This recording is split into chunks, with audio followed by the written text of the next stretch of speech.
Otto von Bismarck was a Prussian statesman, often called the father of Germany. And in the early 1860s, he said something brutally honest about his neighbors. What he said was this: restoring the kingdom of Poland is tantamount to creating an ally for any enemy that chooses to attack us. And therefore, he advocated that Prussia should smash those Poles till, losing all hope, they lay down and die. And he continued, I have every sympathy for their situation, but if we wish to survive, we have no choice but to wipe them out. So let me ask you a question. Why was Bismarck so concerned about Poland merely existing? Today, I'm going to share some lessons from John Mearsheimer. Now, if you're not familiar, John Mearsheimer is an American political scientist and one of the most influential thinkers in international relations today. Now, he's best known for his theory of offensive realism, which argues that great powers are never satisfied with the status quo. Instead, they constantly seek more power to ensure their survival in a dangerous world, not because they want to, but because they must. Now, I find his work to be pragmatic and historically sound. He's controversial for his realpolitik views, which point to how he believes the world truly works, as opposed to how many of us wish it did. I've been enjoying his work lately as a lens through which to view the current geopolitical chessboard, and so I thought I'd share some of these lessons with you today and over the next few weeks. Mearsheimer argues that the world exists in effectively a state of permanent prisoner's dilemma. So what is the prisoner's dilemma? Here it is in simple terms. The prisoner's dilemma is a concept in game theory that says this: two individuals are arrested and charged with a crime. Now, they're held in separate cells and cannot communicate with each other. Now, the prosecutor has enough evidence to convict on a minor offense, but needs more information to push a more significant charge. Now, the prisoners have a choice.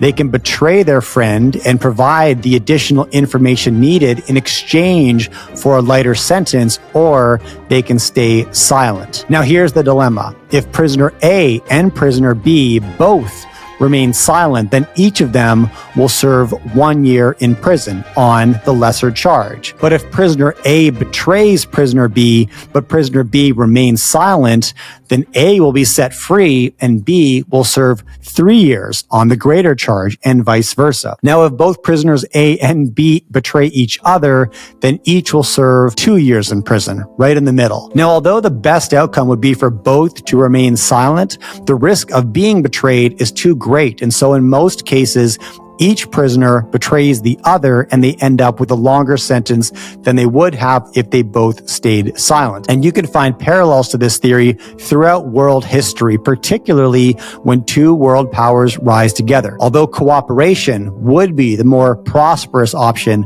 conflict is the more inevitable one. The prisoner's dilemma is the risk that if I don't swing first, then you will, and I'm going to get hit. Countries face the same questions, and here is why. Number one, every country has the capacity for offense. Number two, no country can be sure what any other country is thinking. And number three, the world exists in a state of anarchy. Countries can't call 911 if an intruder comes to the door. And therefore, states must wonder at all times, look, I want peace, but what if my neighbor attacks?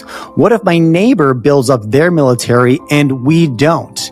Even if both countries prefer peace, they often act aggressively just in case. And that is what Mearsheimer describes as the tragedy of great power politics. Survival demands aggression, not because states are evil, but because the system rewards power and punishes naivety. And on the global stage, power is relative. It matters not how strong you are in absolute terms, but how strong you are compared to potential threats.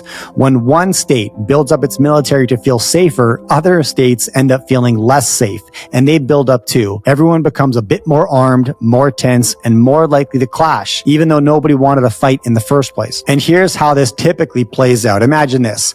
Country A buys new missiles for defense, but country B sees this and asks themselves the question, are those missiles about us? And so country B upgrades its weapons as well. And in response, country A feels more threatened and adds more firepower. And this is the spiral of insecurity. This is what Mearsheimer calls the security dilemma. Defensive moves look offensive. It's a geopolitical feedback loop driven by fear, not malevolence. And this is why Bismarck feared Poland. In his eyes, a resurrected Poland meant an independent, potentially hostile state on Prussia's border, one that Prussia's enemies, France or Britain, could use as a launching pad. Poland was a geopolitical wedge, small, but placed in exactly the wrong spot for Prussia's long-term security. Bismarck couldn't predict what Britain or France was thinking. So in order to eliminate the risk, he had to destroy the hope of Polish independence. This dynamic repeats across history. This is why Stalin annexed Estonia, Latvia, and Lithuania. Although they were independent states, they were too close to Leningrad for Stalin's comfort. If Germany ever came knocking, and it did, those states could be used as forward bases. And this is why Hitler began his conquest in the Sudetenland, breaking apart Czechoslovakia, a border state allied with France and the USSR. That's why America's obsession with Cuba almost led to World War III. It wasn't all about communism. It was geographic dynamite. 90 miles off the coast of Florida, it would be the perfect launch pad for the USSR to place missiles, which it eventually did. Now, today, a similar dynamic exists in Taiwan. China sees Taiwan the same way that Prussia saw Poland, a pawn that could be played by its enemies. An independent Taiwan invites foreign meddling and undermines central control over China's periphery. Therefore, the only safe Taiwan is a Chinese Taiwan. And this is why any description of Russia's invasion of Ukraine as unprovoked is a gross misunderstanding of international relations. And now that doesn't make the attack justified, but in every way, Russia was provoked by the creep of NATO on its borders. In international relations, the US, China, Russia, they all think the same. They think that a small, independent state near us may not be dangerous on its own, but it gives our enemies a place to stand, and that makes it unacceptable. So where does Mearsheimer's lens point us to next? I always want to frame this through how can we use this as a lens to view the world? If great powers are locked in a security dilemma, then the flashpoints of the future aren't that hard to spot. Now, a few places where his theory has real predictive power. First, the South China Sea. This is more than shipping lanes and coral reefs. Whoever dominates these waters can project power all across Asia. Now, China keeps building islands and militarizing them, and the US keeps sending warships to challenge it. Defensive, offensive, it doesn't matter. The spiral is in motion. The Arctic, melting ice is opening new sea routes and resource fields right between Canada and Russia. Now, Russia is militarizing this region. NATO states are following suit, but they're lagging greatly. And this will be a classic case of relative power escalation. Whoever falls behind risks exclusion from a new strategic frontier. Believe it or not, this is already happening in outer space. Satellites aren't just for GPS. They are the nervous system of modern militaries. The US, China, and Russia are all testing anti-satellite weapons. Now, once again, defense looks a lot like offense, and mistrust ensures the cycle continues. AI and cyber capabilities. A new arms race isn't always about missiles. States fear being caught flat-footed in cyber or AI warfare. Now, even if no one intends aggression, the drive to dominate new technologies makes restraint feel like weakness.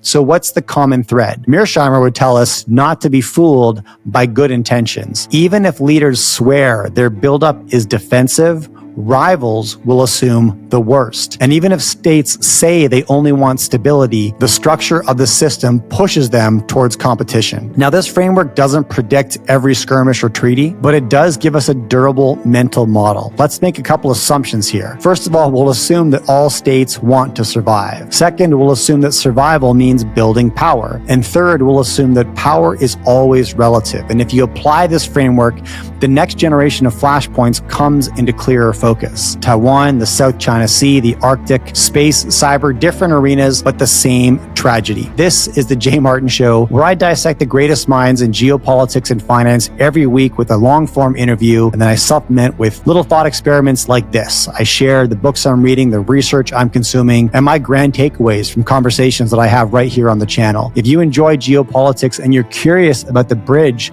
between raw materials, the natural resource industry, and geopolitical relations and international relations, that's what I focus on here. We build that bridge. I feel strongly that if you view the world through the lens of supply and demand, through the lens of supply and demand of raw materials, then all of the sensational headlines and political statements make a lot more sense, because politicians will politic and headlines will sensationalize, but trade tells the truth.